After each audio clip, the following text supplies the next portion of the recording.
Good evening, ma'am. Ma'am. Hi, good evening.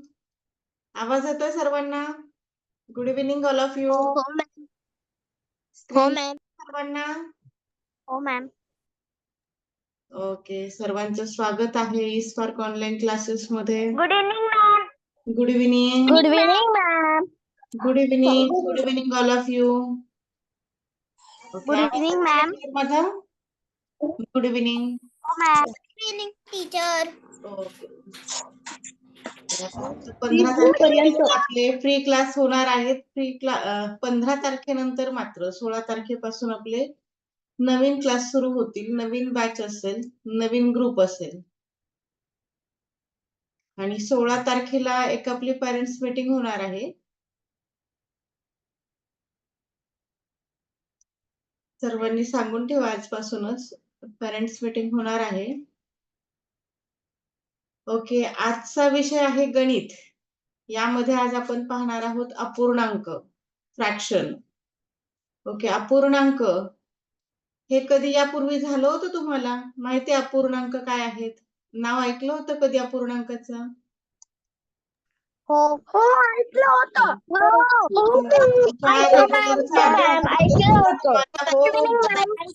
रेग्युलरच्या अभ्यासामध्ये सुद्धा fraction हा टॉपिक आहे. फ्रॅक्शन मीन्स अपूर्णांक. आज तोच फ्रॅक्शन आपण आज पाहणार आहोत. फ्रॅक्शन काय आहे, त्यांचा लहान मोठेपणा कसा करायचा, चढता उतरता क्रम, बेरीज वजाबाकी, बेरीज वजाबाकी नंतर पुन्हा आपण गुणाकार भागाकार देखील शिकूयात. ओके, आता अपूर्णांक काय आहेत, अपूर्णांकाविषयी थोडीशी माहिती पाहूयात. आता अपूर्णांकाचं लेखन कसं करायचंय ते एका उदाहरणाच्या माध्यमातून पाहूयात आपण. समजा ही एक चपाती आहे, जी आपण रोज खातो की नाही, ती चपाती किंवा भाकरी घ्या. ही जर चपाती असेल, ही पूर्ण वर्तुळाकार दिसते, म्हणजे ह्याला आपण एक म्हणतो. ती जर अशी कट केली, इथे जशी कट केलेली आहे तसा कट केलेला इथं अर्धा पार्ट दाखवलेला आहे. मग हा अर्धा पार्ट जो आहे तर त्याला अर्धाच म्हणायचं आणि हा अर्धा अपूर्णांकामध्ये 1/2 असे दाखवतात. रेषेच्या वरती जो असतो तो अंश, रेषेच्या वरती जो असतो त्याला अंश म्हणायचं आणि रेषेच्या जो खाली असतो त्याला छेद असं नाव आहे. इंग्लिशमध्ये याचं वाचन करणार 1/2 और हाफ. एकतर 1/2 म्हणा किंवा याला हाफ म्हणा. आणि जो अंश आहे त्याला न्यूमरेटर म्हणतात आणि जो छेद आहे त्याला डिनोमिनेटर म्हणतात. मी तुम्हाला प्रत्येक वेळी इंग्लिश मधून सुद्धा नावं सांगत असते, जेणेकरून सीबीएसईचे विद्यार्थी असतील किंवा सेमीचे असतील त्यांना मराठी नावं लक्षात येत नाही, म्हणून तुम्हाला इंग्लिश मधून सुद्धा ही नावं सांगत असते. आता इथे 3/4 पार्ट दाखवलेला आहे पुढे. आता समजा जर याचे 4 भाग केले, याच चपातीचे जर 4 भाग केले, सेम 4 भाग केलेले आहेत, मग त्यातला हा पहिला भाग. आता इथे पहिला भाग दाखवलेला पहा, एकच भाग इकडे दाखवलेला आहे. हा जो पा आहे त्याला पाव भाग म्हणायचे. मग हा पाव भाग आणि जर 2 भाग घेतले तर तो अर्धा होतो. असे पाव आणि पाव, तर 2 पाव एकत्र केल्यानंतर हा अर्धा तयार झाला. हा पाव भाग अधिक पाव भाग बरोबर हा अर्धा भाग तयार झालेला आहे. Quarter plus quarter is equal to half. हा 1/4 पार्ट आहे, पाव भाग आहे. याचं वाचन करणार आपण 1/4 किंवा 1/4. इंग्लिशमध्ये यालाच म्हणणार आपण 1/4 किंवा 1/4. असं वेगवेगळ्या पद्धतीने वाचन केलं जातं. आता इकडे तोच 3/4 पार्ट दाखवलेला. आता इथे 3 पाव भाग आहेत पहा. हा एक पहिला पाव झाला, हा दुसरा. 3 पाव भाग जर एकत्र आले तर त्याला पाऊण असं म्हटलं जातं मराठीमध्ये आणि इंग्लिशमध्ये हा झाला 3/4. 3 पाव मीन्स पाऊण. याचं वाचन करणार आपण 3/4 किंवा मराठीमध्ये काय म्हणणार 3/4 किंवा 3/4 या प्रकारे याचं वाचन केलं जातं. आपण स्पर्धा परीक्षेमध्ये पाहतोय, त्याच्यामुळे थोडंसं जास्तीत जास्त मराठीवरती भर द्या.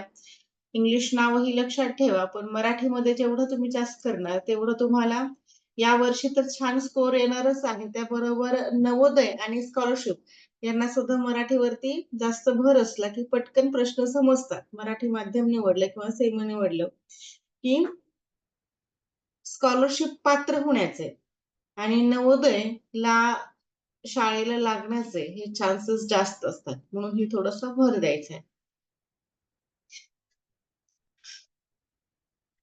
ओके. आता हा अर्धा, पाव, पाऊण, एक एवढा आपण शिकलो. पण जर एक आणि अर्धा जर दाखवायचा असेल तर तो कसा दाखवायचा? पुढे आहे का पाहूयात आपण. तुम्हाला मिक्स फ्रॅक्शन, पुढे तुम्हाला मिक्स फ्रॅक्शन नाही दिलेले, पण एक तुम्हाला थोडंसं सांगते की एक असेल पूर्ण आणि एक अर्धा असेल तर तो कसा दाखवायचा. समजा ही एक पूर्ण चपाती आहे आणि एक आणखी अर्धी चपाती आहे. जेवढी आहे तेवढी मी रंगवलेला भाग आहे. जेवढा रंगवलेला भाग आहे तेवढा आहे. म्हणजे हा किती झाला? 1 प्लस हाफ. एक आणि अर्धा. तर याचं वाचन जे आहे ते दीड होणार आहे. मग दीड कसं म्हणायचं पाहायला? मग हा दीड कसा लिहायचा? एक मिनिट हं. बरेच जण नंतर येतात, मग त्यांनाच जॉइन करून घेण्यामध्ये वेळ जातो. 1 and हाफ पहा आता. म्हणजे आता हे पूर्णांकयुक्त लेखन झालं पहा. पूर्णांकयुक्त अपूर्णांक म्हणजे पूर्ण पण आहे आणि अपूर्णांक पण आहे. मग असे जे असतात तर त्यांना पूर्णांकयुक्त अपूर्णांक किंवा मिक्स फ्रॅक्शन असं म्हटलं जातं पहा. म्हणजे काही पूर्ण पण अपूर्णांक याचा अर्थच होतं की अंक अपूर्ण आहेत. संख्या काहीशी अपूर्ण आहे. पॉइंटमध्ये जरी आपण एखादी संख्या लिहिली, समजा 4.5 आहे, याला सुद्धा आपण अपूर्णांक म्हणू शकतो.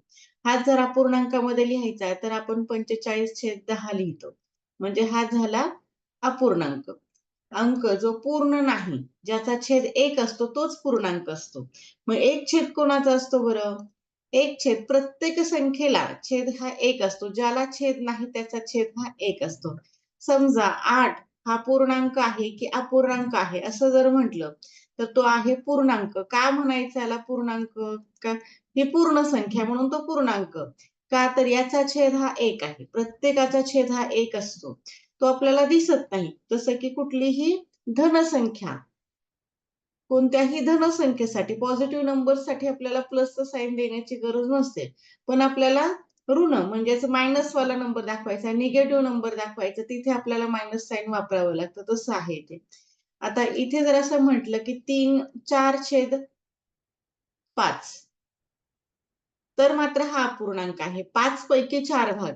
तुमचे मार्क्स मिळतात पहा. जसं की 20 मार्कांची टेस्ट आहे समजा. 20 मार्कांची टेस्ट आहे. या 20 पैकी जर तुम्हाला 15 मार्क्स पडले, तर हा सुद्धा अपूर्णांक झाला. 20 पैकी 15 असे गुण दिलेले कधी पाहिलेत का?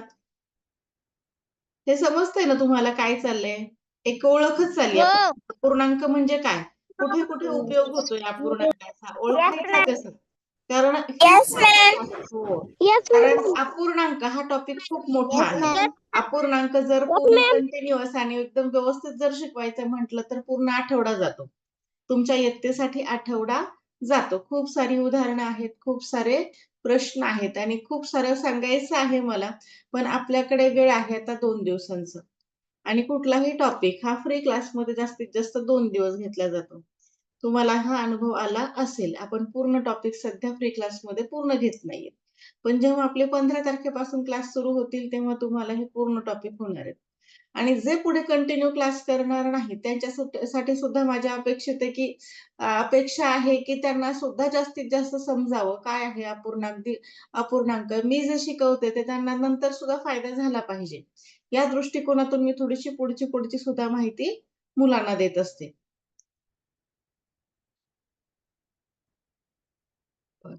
आता समजा 2 आणि अर्धा दाखवायचा आहे. तर 2 आणि अर्धा कसा दाखवणार पहा. हे 2 पूर्ण चपात्या आहेत आणि ही समजा अर्धीच चपाती आहे. मग हा जो आहे, मग 2 आणि अर्धा, 2 आणि अर्धा इथे असं सरळ-सरळ लिहून टाकायचं. हा सुद्धा पूर्णांकयुक्त अपूर्णांक आहे.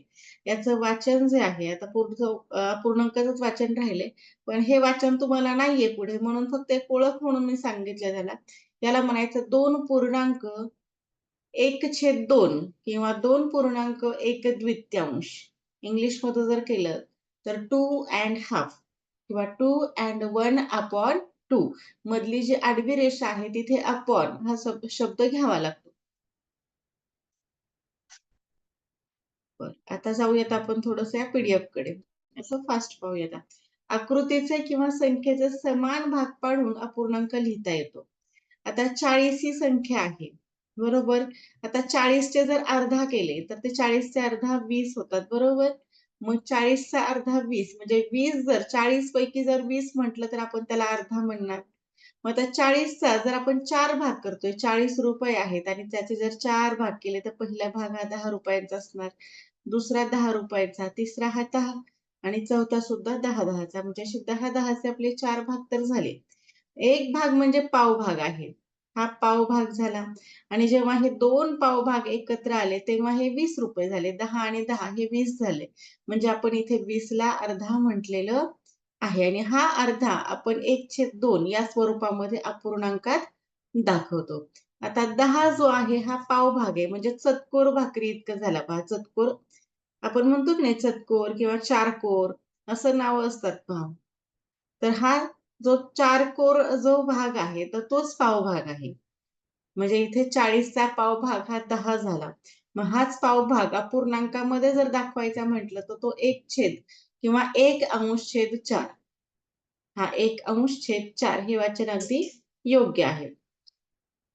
आता जर पाऊण भाग दाखवायचा आहे, पाऊण भाग म्हणजे पाव पाव असणारे 3 भाग घेतात. 3 पाव घ्यावे लागतात. हे 3 पाव भाग झाले. 10, 10, 10. म्हणजे असे 3 वेळा जर 10 घेतले तर ते 30 होतात. म्हणजे हे पाऊण झाले. प्रत्येक संख्येचा पाऊण भाग हा वेगळा असतो. प्रत्येक संख्येचा अर्धा भाग हा वेगळा आहे. प्रत्येकाचा पूर्ण भाग हा वेगळा आहे. जसं की आता 100 रुपये आहेत. माझ्याकडे 100 रुपये आहेत.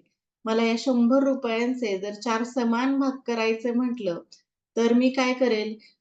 100ला 4ने भाग देईल. मग 100ला जर मी 4ने भाग दिला, की माझं पावभागाचं उत्तर मिळतं. जसं की 4 एक 4, 4 दुने 8, 2 उरले इथे, 4 पंचे 20. म्हणजे एक भाग जो आहे माझा 25 रुपयांचा झाला. म्हणजे एक भाग असेल 25चा, दुसरा पण 25चा, तिसरा पण 25चा आणि चौथा पण 25चा. म्हणजे 4 वेळा जर 25, 25, 25 रुपये जर मी एकत्र घेतले, तर तेव्हाच ते 100 रुपये होणार आहेत. हा हिशोब तर सर्वांना कळतो की नाही? आता खूप साधा आणि सोपा हिशोब घेतलेला आहे. हा समजतो ना तुम्हाला? 100 रुपयांचे 4 भाग केले तर 25-25 रुपये येतात. Yes, ma'am. Okay. Yes, ma'am. Yes, आता 100चे अर्धे किती होतात? 100चे अर्धे किती होतात? चॅट बॉक्समध्ये टाका बरं मला. 100चे अर्धे जर मी तुम्हाला विचारलं तर 100चे अर्धे किती होतात? पेनचा कलर चेंज करू. ओके, करते हा. हां. 50-50 व्हेरी गुड. 100चे अर्धे जर केले तर 50 होतात. म्हणजे आपण काय केलं ते 50 होण्यासाठी 2 पावभाग एकत्र करावे लागले. 2 पावभाग एकत्र केले की आपल्याला 50 मिळाले, जो की आपला हा अर्धा भाग झाला. म्हणजे आता तुम्हाला अर्धा हा समजला. मग अपूर्णांकामध्ये अर्धा हा लिहितात कसा? अपूर्णांकामध्ये कोणत्याही संख्येचा अर्धा जर लिहायचा असेल, तर अंशामध्ये 1 आणि छेदामध्ये 2 लिहायचा. म्हणजे 2 पैकी 1 भाग, बरोबर. जसं की एक चपाती आहे, चपातीचे मी 2 भाग केले. मग चपातीचे 2 भाग केले, 1 भाग मी खाऊन टाकला. तर म्हणजेच काय झालं? 1/2 अर्धा भाग मी खाल्ला. यापैकी किती चपाती खाल्ली? अर्धी. जेवढी रंगवली तेवढी अर्धी. म्हणजे खाली आहे जो यापैकी, म्हणजे 2 पैकी 1 भाग असा याचा अर्थ होतो. आता हे जर 3 वेळा घेतले आपण 25, 25, 25 असे जर 3 वेळा घेतले तर हा पाऊण भाग तयार होतो. म्हणजे 3 पाव एकत्र केल्यानंतर हा पाऊण भाग होतो. 25 अधिक 25 अधिक 25. आता हा झाला 75. म्हणजे 100चा पाऊण भाग म्हणजे हा 75 झाला. याला म्हणायचं पाऊण. हा पाऊण भाग अपूर्णांकामध्ये कसा दाखवायचा? तर आपण एकूण किती भाग केले होते बरं? 100 रुपयांचे आपण 4 भाग केले होते. जेवढे भाग केले तेवढे या रेषेच्या खाली ठेवायचे, म्हणजे छेदामध्ये ठेवायचे आणि त्याला छेद म्हणायचं. रेषेच्या वरती जो नंबर येईल त्याला अंश म्हणायचं. 4 भागांपैकी आपण किती भाग घेतले तेव्हा 75 आला? तर 3 भाग घेतले. म्हणजेच 3/4 हा झाला पाऊण भाग. याला पाऊण भाग म्हणायचे. अगदी same way as it is आपण असंच जाणार.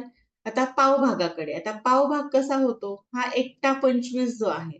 एकच भाग म्हणजे 4 भागांपैकी एकच भाग म्हणजे तो पाव भाग झाला. मग हा पाव भाग म्हणजे आता कसा दाखवणार अपूर्णांकामध्ये? तर 100चा पाव भाग म्हणजे 25 आणि हा 25 दाखवताना आपल्याला एकूण भागांचा विचार करावा लागणार. एकूण भाग किती केले होते 100चे? तर ते 4. 4 पैकी आपण किती भाग घेतले? 1. म्हणजे 4 पैकी 1 म्हणजे याला म्हणायचे पाव भाग. बरं, हे समजलं सर्वांना समजलं. पाव, अर्धा आणि पूर्ण हे समजलं. एवढंच समजून घ्यायचंय तुमच्या इयत्तेला. Yes or no? पाव कशाला म्हणायचं, अर्धा कशाला म्हणायचं आणि पाऊण कशाला म्हणायचं हे समजलं? ओके. माझा एक प्रश्न आहे तुम्हाला. माझ्या प्रश्नाचं उत्तर तुम्ही Yes, chat बॉक्समध्ये द्या. ओके. आता माझ्याकडे 80 रुपये आहेत. या 80चे मला पाव भाग काढून दाखवा. 80चे मी 4 भाग केलेले आहेत. मग आता तुम्ही मला सांगा 80चा पाव भाग हा किती होणार आहे?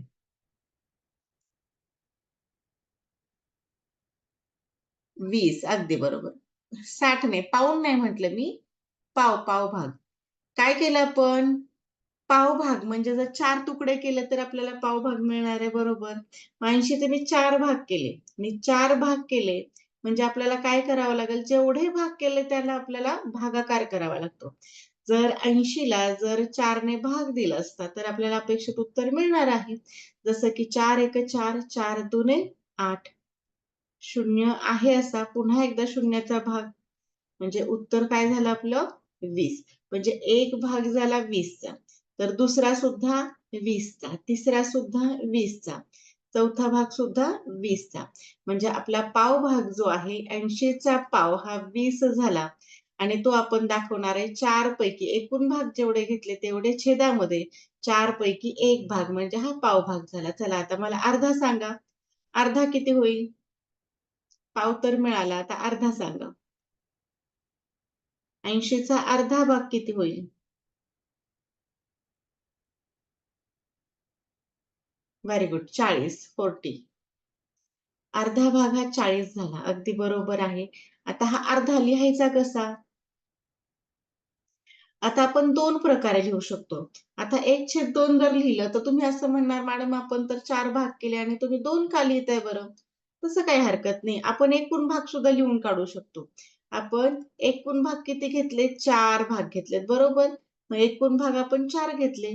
मग त्यापैकी अर्धा किती होतो? 2 भाग एकत्र केल्यानंतर अर्धा होतो. हे तर आपल्याला समजलं. पाव घेतल्याने 2 पाव म्हणजे अर्धा होतो. म्हणजे आपण 4 पैकी आता हे 2 भाग घेतलेले होते. म्हणजे 2/4 हा सुद्धा अर्धा असतो. पण याचं जर संक्षिप्त रूप होत असेल, तर त्याला तसं लिहायचं. संक्षिप्त रूप म्हणजे काय? अंश आणि छेद एकाच कोणाच्या तरी पाढ्यामध्ये येतात का? हे आपण चेक करायचं. माहिती तुम्हाला 2 आणि 4 एकाच पाढ्यामध्ये येतात का? कोणाच्या येत असतील बरं? कोणाच्या पाढ्यामध्ये येतात? 2 पण येतो आणि 4 पण येतो. अगदी बरोबर. 2/4. हो, 2च्या पाढ्यामध्ये अगदी बरोबर. मला सांगा या 2च्या पाढ्यामध्ये 2 कोणत्या क्रमांकावरती येतो? अगदी बरोबर. 2च्या पाढ्यामध्ये 2 हा कोणत्या क्रमांकावरती येतो? पहिल्याच क्रमांकावरती येतो, हो की नाही? पहिल्याच. आपण म्हणतो की नाही बे, एक बे किंवा 2 1 जा 2 म्हणजे कुठला क्रमांक झाला त्याचा? 1 क्रमांक बरोबर. आणि 2च्या पाढ्यामध्ये हा 4 कोणत्या क्रमांकावरती येतो? कोणत्या क्रमांकावरती? अगदी बरोबर 2 बरोबर. म्हणजे पहा बरं अर्धा झाला की नाही आपला? आहे असा अर्धा झाला की नाही? हां, संक्षिप्त रूप केलं आपण म्हणजे अर्धा म्हणजे 1/2 होतो. हे तर समजलं तुम्हाला. म्हणजे आपण वेगवेगळ्या पद्धतीने दाखवू शकतो. आणखी अर्धा आपण कसा दाखवू शकतो? आणखी अर्धा आपण दाखवू शकतो. समजा मी असे लिहिलेत. छेदामध्ये 10 आहेत आणि अंशामध्ये 5 आहेत. तर त्यांचं सुद्धा संक्षिप्त रूप हे 1/2 होतं. याला सुद्धा आपण अर्धा म्हणू शकतो.